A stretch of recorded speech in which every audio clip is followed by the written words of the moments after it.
Olá, bom dia, povo de Deus. É sempre com muita alegria, sobretudo com muito prazer, que através da internet, aqui pelo YouTube, iniciamos a nossa catequese semanal, o nosso humilde programa Cristo em Família, o povo de Deus. Hoje eu sou Cláudio Fernandes e hoje é quinta-feira, dia 1º de outubro de 2015.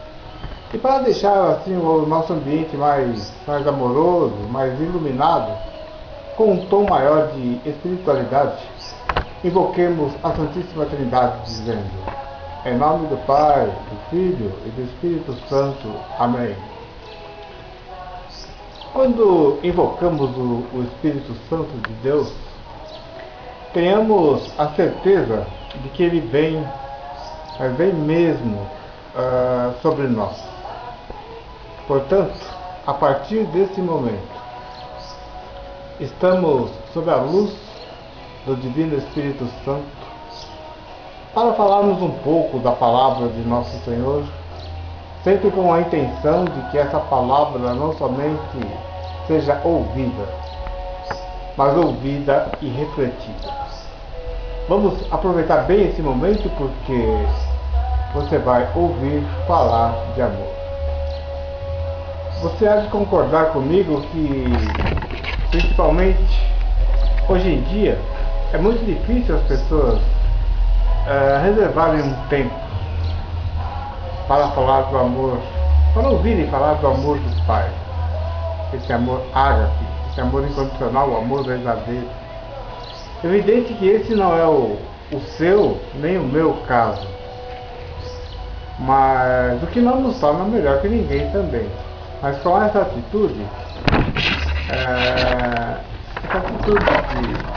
a pessoa não se preocupar com o ensinamento, a não preocupação torna a vida muito pior. A pessoa, pelo menos, praticar o ensinamento de Jesus torna a vida muito melhor.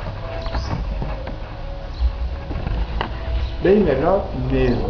Pois quem ouve a palavra e pelo menos tenta colocá-la em prática no seu dia a dia, vive bem melhor. Na verdade, tem mais chance de ser feliz, de ser realmente feliz. E por um motivo muito simples. Por exemplo, a pessoa que pelo menos tenta usar o ensinamento de Jesus dentro da sua vida, vai ter mais condições de sucesso, tipo assim, na resolução dos seus problemas. E isso torna a pessoa melhor para si e para a própria família. Já dizia o Papa Emérito Bento XVI, todos lembram, mas o Bento XVI, em suas homilias, ele dizia que a família, através de seu responsável, deve fazer com que a Bíblia passe a fazer parte do dia a dia dessa família. E ele dizia isso utilizando todo o seu conhecimento, toda a sua experiência por ter sido escolhido como Papa lá no Vaticano. Portanto, entendendo que somente com o jovem e a família, ambos estando evangelizados, conseguirão tirar o mundo dessa crueldade, desse momento que atravessamos hoje, que a Igreja Católica chama de mudança de época. E essas coisas são para acontecer mesmo, porque dentro de uma mudança de época acontecem essas coisas. Mas então, essa é a opinião de um dos homens mais inteligentes do mundo, o Papa Emérito Bento XVI. E qual é o ensinamento maior de Jesus? Isso mesmo, é o amor, mas o amor acima de tudo. Esse é o ensinamento maior de Jesus. Então, a pessoa que lê habitualmente o Evangelho, não precisa ler todo o Evangelho de uma vez, não. Apenas algum trecho diariamente. Na verdade, a própria pessoa acaba achando um modo melhor de fazer a leitura. No dia a dia, a pessoa acaba achando um jeito melhor, um modo melhor de fazer essa leitura. Mas eu dizia que a pessoa que lê diariamente, ela vai ficando contaminada pela leitura. pelo modo como Jesus resolvia os problemas, o modo como Jesus ele realizava as curas, os critérios que ele usava para com cada pessoa, né? As perguntas que ele fazia, e pela força da palavra, as pessoas elas vão se apropriando disso e passam até a pensar melhor no momento de uma decisão. Mas muito bem, antes de entrarmos no tema de hoje, que se refere a missões, pois outubro é o mês das missões, conforme o calendário da Igreja Católica, outubro é o mês missionário. No Evangelho que nós vamos ler daqui a pouco, vai dizer exatamente isso, que Jesus preparava os discípulos para as missões. Mas eu quero fazer um esclarecimento aqui, que eu julgo necessário, porque eu fui questionado, dia desses, por uma pessoa, até aqui, pessoa próxima a mim, inclusive, primeiro escalão da minha família, vamos dizer assim. Mas, então deve ser a dúvida de algumas pessoas que acompanham nosso programa e tal. Mas no outro dia, me questionaram: olha, Cláudio, você é separado, e depois de separado, você já teve uns 2 ou 3 relacionamentos, você não se sente incomodado em pregar a palavra e tal? Eu peguei e respondi assim, mais ou menos assim: olha, era uma senhora. Então, graças a Deus, eu não me sinto, não. Na verdade, são algumas pessoas que se incomodam com isso. E se incomodam por não terem conhecimento do que diz o próprio Jesus no Evangelho. Agora, olha o primeiro exemplo da necessidade de se ter o conhecimento da palavra. Até para não julgar precipitadamente. Se bem que julgar é extremamente pecado. Julgar é totalmente incorreto. Ninguém pode julgar ninguém. Mas no Evangelho, Jesus nos diz que não se pode proibir ninguém de pregar o amor de Deus. E foi mais ou menos assim no Evangelho. Mais ou menos assim não, vai assim no Evangelho. Abre aspas. Naquele tempo, João disse a Jesus: Mestre, vimos alguém expulsando os demônios em teu nome, mas nós o proibimos. Deixa eu virar a página aqui. Mas nós o proibimos porque ele não faz parte, ele não nos segue. Jesus disse: não o proibais, pois ninguém faz milagres em meu nome para depois falar mal de mim. Fecha aspas. Quem não é contra nós está a nosso favor. Fecha aspas. Isso está no livro de Marcos 9:38. Então, pelo que a gente entende e acompanha o Evangelho no dia a dia, missas e homilias e tal, o amor de Jesus é muito grande por nós. É muito grande, e o que Jesus nos diz é que não se pode exigir critérios para divulgar, para expandir, para testemunhar o amor de Deus. E como eu falei no programa da semana passada, dia 24/9, o que não podemos é deixar passar para as pessoas os pensamentos nossos no meio da reflexão bíblica. Temos que passar para as pessoas aquilo que Jesus pensa, aquilo que Jesus quer de nós, que é o amor acima de tudo. A pessoa que prega não pode e nem deve querer ser o exemplo, porque o exemplo já é o próprio Jesus. Além do mais, não existe ninguém que pregue ou que não pregue a palavra que possa querer ser um exemplo, querer ser perfeito, ou quase perfeito, ou quase perfeita, porque todos e todas somos pecadores. As pessoas pecam nas mais variadas formas aí, mas quem vai julgar isso é Jesus e Deus, lá no momento oportuno. Outra, tem gente que se mantém casados aí 50 anos, 60 anos, mas praticando infidelidade. Ou vivem 50 anos casados, são fiéis, mas pecam assim pavorosamente com a língua. Sentem inveja, praticam mal, etc. E outros aí. Então, olha o que Deus nos diz através do livro dos Provérbios, lá no capítulo 6, 16. Deus detesta 6 coisas, abre aspas, Deus detesta 6 coisas e a 7ª ele abomina: olhos altivos, língua mentirosa, mãos que derramam sangue,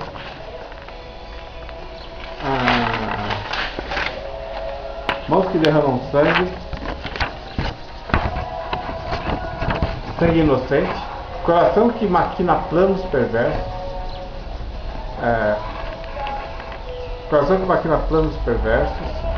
pés que correm para a maldade, testemunha falsa que profere mentiras, e o 7º, aquele que semeia discórdia entre irmãos. Fecha aspas. Provérbios 6,16. Gente, aquele abomina aquele que semeia discórdia entre irmãos. Fofoca, gente. Deus abomina quem faz fofoca. Jesus, ele entende as nossas fraquezas, mas ele vai dar a cada pessoa o julgamento correto e no momento que ele julgar.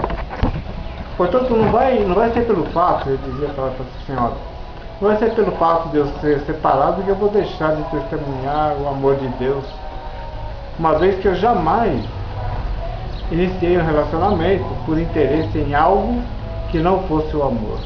E outra, eu deixei sempre muito bem claro isso. Eu acabei dando uma alongadinha aqui, mas foi mais ou menos assim que eu respondi a essa senhora. E outra, essa é a minha opinião. Nesse momento eu convido-os a ouvir o Evangelho, que hoje é segundo Lucas, capítulo 10, de 1 a 12. Ouçamos. Naquele tempo, o Senhor escolheu outros 72 discípulos e os enviou 2 a 2 na sua frente, a toda a cidade e lugar aonde ele próprio devia ir. E dizia-lhes: a messe é grande, mas os trabalhadores são poucos. Por isso, pedi ao dono da messe que mande trabalhadores para a colheita. Eis que vos envio como cordeiros para o meio de lobos. Não leveis bolsa, nem sacola, nem sandália, e não cumprimenteis ninguém pelo caminho. Em qualquer casa em que entrardes, dizei primeiro: a paz esteja nessa casa. Se ali morar um amigo da paz, a vossa paz repousará sobre ele. Senão, ela voltará para vós. Permanecei naquela mesma casa, comei e bebei do que tiverem, porque o trabalhador merece o seu salário. Não passeis de casa em casa. Quando entrardes numa cidade e fordes bem recebidos, comei do que vos servirem, curai os doentes que nela houver, e dizei ao povo: o reino de Deus está próximo de vós. Mas quando entrardes numa cidade e não fordes bem recebidos, saindo pelas ruas, dizei: até a poeira da vossa cidade que se apegou nos nossos pés, sacudimos contra vós. No entanto, sabeis que o reino de Deus está próximo. Eu vos digo que naquele dia Sodoma será tratada com menos rigor do que essa cidade. Palavra da salvação, glória a vós, Senhor. Passamos aqui uma bem breve reflexão, pois podemos perceber aqui que os discípulos, eles são organizados por Jesus para anunciarem a boa nova, a boa notícia, o Evangelho, no caminho, no trecho, e a realizarem os atos que concretizam o reino. Gente, é tão gostoso falar de Jesus, é tão bom, porque dá para perceber o amor com que ele preparava o projeto de evangelização. Dá para perceber o carinho, a preocupação que ele tinha. Dá para sentir o amor que ele tem por cada um de nós, pobres seres humanos. Os discípulos eram, volta a ver, os discípulos eram mais ou menos, eram humanos, seres humanos como nós. Eram pessoas comuns, pessoas do povo. E neles havia inveja, bronca, raiva, ambições, todos os adjetivos que falamos há pouco que Deus detesta, inclusive. Os discípulos tinham, porque eles eram como nós, gente. Jesus sabe que neles há isso. Jesus não os considerava um santo, mas Jesus também é humano. Ele sabe o que passa dentro da cabeça humana. Ele foi preservado de qualquer pecado porque é Deus. Mas ele sabe como funciona o nosso coração, a nossa mente. Uma outra passagem aí, Jesus percebe que entre eles, os discípulos, acontece uma discussão, às escondidas, evidente, para saber quem é o maior dentre eles. E Jesus percebe isso e pega uma criança e diz: quem quiser ser o maior entre vocês tem que ser como essa criança. Então, gente, quem quiser ser grande no reino de Deus, quem quiser ser grande para Deus, tem que ter o coração como o de uma criança, livre de raiva, mágoas, rancores, etc. Mas Jesus prepara os discípulos e nós o somos. Capacita-os e envia-os para a evangelização. Diz o Evangelho de hoje que aqueles que não quiserem aderir à boa notícia ficarão fora da história, ou seja, poderão ficar sem conhecer o que é a verdadeira felicidade. Muito bem, meu povo de Deus, finalizando mais um programa, agradecendo muito a Deus por mais essa oportunidade, agradecendo imensamente a vocês pela paciência, pela atenção e comprometendo a estar aqui novamente na próxima quinta-feira. Eu quero mandar um grande abraço para alguns amigos que nos prestigiam: o Felipe Araújo, o Luciano, o Maciel, o Célio, o Aloísio, meu primo lá em São Paulo. Muito obrigado a todos vocês. Obrigado de coração que assistem aqui, nos assistem aqui no canal. Então, até a próxima quinta, se Deus assim permitir. A palavra de hoje nos propõe a sermos missionários de Jesus. Portanto, mãos à obra, fiquem com Deus, bom final de semana e compartilhem a minha publicação, por favor. O meu e-mail para contato é claudio.piranga@hotmail.com. Até a quinta, gente.